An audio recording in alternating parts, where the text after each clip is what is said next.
సిరిసిల్ల జిల్లాలో పిల్లల పరిరక్షణకు సంబంధించినటువంటి స్కీమ్స్ కానీ యాక్ట్స్ కానీ ఏ విధంగా ఇంప్లిమెంట్ అవుతున్నాయి అనేది తెలుసుకోవడానికి క్షేత్రస్థాయిలో విజిట్ చేయడానికి అనేది ఒకటి వచ్చిన వాళ్ళ అంటే వర్క్స్ ఏముంది, అచీవ్మెంట్స్ ఏముంది, ఛాలెంజెస్ ఏముంది, అవి మిటిగేట్ చేయాలంటే ఏ విధమైన రికమెండేషన్స్ ఇవ్వచ్చు అనేది ఒక కన్స్ట్రక్టివ్ వేలో ఫీడ్బ్యాక్ ఇచ్చేసి ముందుకు తీసుకెళ్ళడానికి రావడం జరిగింది.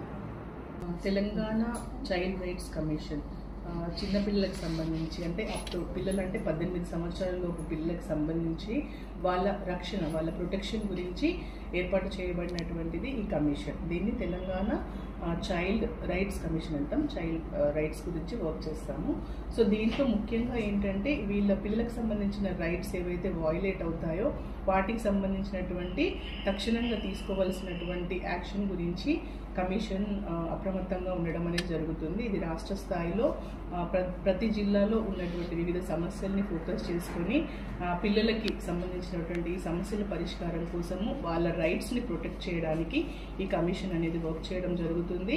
సో అనుసంధానంగా మిగతా ఉన్న కమిషన్స్తో పాటుగా కలిసి పనిచేయడం జరుగుతుంది. అంతేకాకుండా మనకి లా ఎన్ఫోర్స్మెంట్ ఏజెన్సీస్ అంటాం కదా, మిగతా డిపార్ట్మెంట్స్ ఏవైతే ఉన్నాయో పిల్లలతో కలిసి పిల్లలకు సంబంధించినటువంటి డిపార్ట్మెంట్స్ ఏవైతే ఉన్నాయో వాటితో కలిసి పనిచేస్తాము. ముఖ్యంగా మనకి చూసినట్లయితే పిల్లలకు సంబంధించిన ఈ రైట్స్ ప్రొటెక్ట్ చేయడానికి కొన్ని చట్టాలు మనకున్నాయి. ముఖ్యంగా రైట్ టు ఎడ్యుకేషన్ యాక్ట్ అనేది ఒకటి, అలాగే జువెనైల్ జస్టిస్ యాక్ట్ అంటాము. దాంట్లో ఏంటంటే children in conflict with law, అలాగే children in need of care and protection, ఈ రెండు రకాలైనటువంటి పిల్లలకు సంబంధించిన ప్రొటెక్షన్కి సంబంధించిన ఈ యాక్ట్ ఇంప్లిమెంటేషన్లో కమిషన్ పూర్తిగా ఇన్వాల్వ్ అయి ఉండడం అనేది జరుగుతుంది. అంతేకాకుండా పోక్సో యాక్ట్ గురించి, సో అబ్యూజ్ రిలేటెడ్ ఇష్యూస్ ఏవైతే ఉన్నాయో వాటిని ఫోకస్డ్గా కూడా ఈ కమిషన్ అనేది యాక్ట్ చేయడం అనేది జరుగుతుంది. సో దీంట్లో ముఖ్యంగా ఈ యాక్ట్స్ ఉన్నాయి అనే విషయం చాలా మందికి తెలీదు.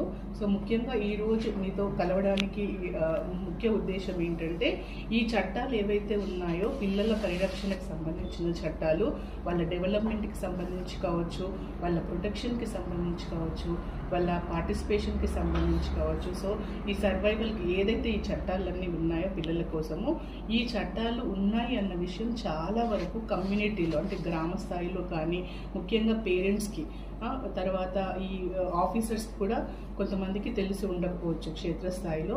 సో వీళ్ళకి అవగాహన రావాలి. అప్పుడు ఏంటంటే కమ్యూనిటీ రెస్పాన్సిబిలిటీ అనేది పెరుగుతుంది.